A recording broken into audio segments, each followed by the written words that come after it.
கொஞ்ச நாளைக்கு முன்னாடி ஒரு ரீல்ஸ் பார்த்தேங்க. அதில் அழகாக இருக்கிறது தான் இம்பார்ட்டண்ட், அழகாக இருக்கிறவங்கள தான் மதிப்பாங்க, வெள்ளையாக இருந்தால் தான் அவங்களுக்கு பிடிக்கும், அவங்கக்கிட்ட பணம் இருந்தால் தான் அவங்கள மதிப்பாங்க, அந்த மாதிரியெல்லாம் ரீல்ஸ். ஆனால் அதில் ஒரே ஒரு விஷயம் கடைசியாக சொல்லியிருந்தாங்க, அழகை பார்க்காதீங்க, அவங்களோட செயலை பாருங்கள், அவங்க மனசை பாருங்கள் அப்படின்னு. யார் ஒருத்தர் வெளி தோற்றத்தை வச்சு எல்லாத்தையுமே மதிப்பிடுறாங்களோ அவங்களுடைய அந்த மதிப்பீடு பொய்யாக தான் போகும் அப்படின்னு.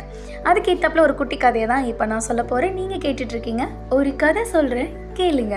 கதையை சொல்கிறது நான் தான் ஆர்ஜி ஜீனத். கதைக்குள்ளே போயிடுவோமா? ஒரு தையல்காரர் இருக்கார். அவர் தன்னோட கடையில் துணிகளை தைச்சிட்ருக்காரு. அவரோட பையன் பக்கத்துலேருந்து இது எல்லாத்தையும் கவனிச்சிட்ருக்கான்.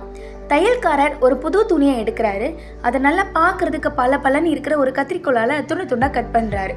அப்புறம் கத்திரிக்கோளை தன்னோட காலுக்கு கீழே போட்டுட்டு துணியை தைக்கிறாரு. துணியை தைச்சு முடித்ததும் சின்ன ஊசியை எடுத்து தன்னோட தலையில் இருந்த தொப்பியில் குத்தி பத்திரப்படுத்துறாரு. இதை பார்த்துட்டு இருந்த பையன் அவர்கிட்ட, அப்பா, கத்திரிக்கோள் விலை உயர்ந்தது, அழகானது, அதை போய் அலட்சியமாக காலடியில் போடுறீங்க. ஊசி சின்னது, மலிவானதுப்பா, ஆனால் அதை போய் தலையில் பாதுகாக்கிறீங்களே, அது ஏன்பா அப்படின்னு கேட்குறான். நீ சொல்கிறது சரிதான் அப்படிங்கிறாரு தையல்காரர். ஏன்னா கத்திரிக்கோள் அழகாகவும் மதிப்புள்ளதாகவும் இருந்தாலும் அதோட செயல் என்ன? வெட்டுறது, அதாவது பிரிக்கிறது.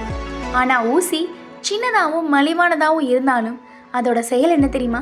சேர்க்கிறது.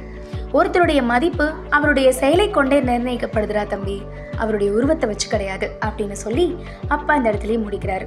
உண்மை தானே, அவங்களுடைய செயல் தான் அவங்களோட மதிப்பை உயர்த்தும்.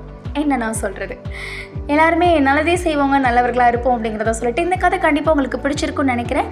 கதை பிடிச்சிருந்துச்சுன்னா மறக்காமல் லைக் அண்ட் ஃபாலோ பண்ணிவிடுங்க. மீண்டும் இதே மாதிரி இன்னொரு கதையில் சந்திக்கலாம். நன்றி.